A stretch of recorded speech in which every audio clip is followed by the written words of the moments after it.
What's up, guys? It's Coach Grant with First Down Training, and today we're going to be breaking down how to beat inside shade press. Okay, so we're going to be talking about why DB's lined up inside shade, what they're trying to accomplish, and how, as a receiver, I can structure my release and I can structure my route to be able to beat that kind of coverage. So I hope this video gives you guys some value, fellas, give you some insight on just what to do off the line and the different looks you can see coming off the line against man coverage. But also, fellas, if you're a wide receiver and you want a 28-day on-field wide receiver training schedule with specific drills and exercises to improve your route running, check out that very first link in the description, fellas. We just now started offering this on our website. It's a full 4-week, 1-month-long training program where we give you specific exercise, specific sets and reps into a specific plan. It's broken down for you into a digital document, and then we send you guys a video where we break down each day of the plan, show you each drill of the plan, break down the sets and reps, break down the technique of it, and show you live full-speed repetition. So I hope you guys can check that out. It's the very first link in the description. It'll help your route running, press releases, and explosiveness, all the above. Very first link in the description. Let's get started. So this first route here, we're looking at this double up release here from Casey Washington. So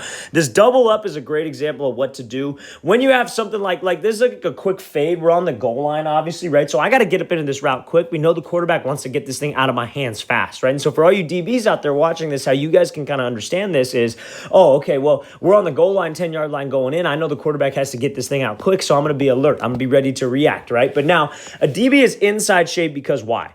Because he doesn't want you to go to the inside. He does not have help to the inside. Anytime you see an outside shade DB, we can determine what? We can determine that the inside is going to have somebody there. There's probably going to be like a too high safety look, but he's got help to the inside, and he's still going to be playing man coverage. But when he's inside shade, his help is where? His help is to the sideline. So the sideline is where he wants to force me. So I want to make sure that I threaten him to the inside, and how I can do that is by actually stepping outside of that DB's frame and actually threatening with my upper half in that direction. Because that's, if I could just get him to step, if I could just get him to shift his weight to that outside part of his leg, I created some space for myself, especially when we're down and close, to create some separation. So know this, when that DB's inside shade, we want to, and I want to go outside, we want to threaten him to the inside. I want him to keep his leverage. I want him to actually shift to the inside, because that creates space for my quarterback and space for me to be able to create some separation, right? Because if we get him to jump to the inside because he's over anxious, he doesn't want to chase me 50 yards across the field, right? He does not want to play. He does not want to. A drag is not something that he wants to cover right now, or a slant, because it's very, very hard